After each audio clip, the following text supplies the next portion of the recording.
مدنی مذاکرہ ماشاءاللہ۔ شان امام زین العابدین رحمت اللہ علیہ، نواسہ رسول امام علی مقام، امام عرش مقام،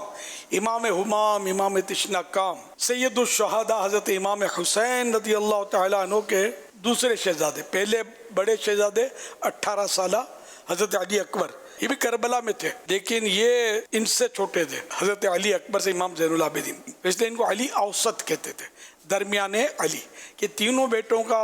حضرت امام علی مقام کے تینوں بیٹوں کا نام علی تھا، تو پہچان کے لیے علی اکبر یعنی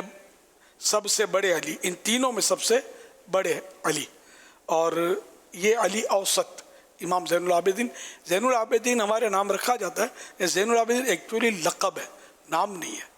زین العابدین مانے عبادت گزاروں کی زینت، اور سجاد بھی آپ کا لقب ہے، سجاد مانے بہت سجدے کرنے والا، کثرت سے سجدے کرنے والا، تو یہ چونکہ بہت نوافل پڑھا کرتے تھے تو اس لیے ان کا نام لوگوں نے سجاد کر دیا، اور اسی طرح عبادت بہت کرتے تھے تو اس لیے وہ زین العابدین عبادت کرنے والوں کی زینت، یہ لوگوں نے لقب دیے، ایکچولی نام ان کا علی ہے، جو اب پتہ ہی نہیں لوگوں کو، زیادہ تر امام زین العابدین ہی کہتے ہیں، وہ درست کہتے ہیں۔ بہت بڑی ہستی کے مالک تھے آپ، بہت بڑے مطلب یعنی کہ عالم ہوئے، اور ماشاء اللہ آپ کی کرامتیں بھی ہیں، اور سبحان اللہ، مطلب یہ اہل بیت کے سرتاج ہیں، اللہ پاک نے ان سے مطلب سیدوں کی نسل چلانی تھی، حسینی سیدوں کے، یہ جد امجد نے عظمت والے دادا جان، اور ہم قادریوں کے بھی اس سر کے تاج ہیں، ان کے ذریعے مطلب سلسلہ عالیہ قادریہ رضویہ کی بھی برکتیں ہیں، تو الحمدللہ تو سارے ہی مسلمانوں کے سر کے تاج ہیں۔ تو حضرت امام زین العابدین اس وقت بیمار تھے جب کربلا، یہ اللہ کی شان تھی کہ ان کو شہید ہونا نہیں تھا، تو ان کو مطلب یہ بیمار تھے، تو ان کو امام علی مقام امام حسین رضی اللہ عنہ نے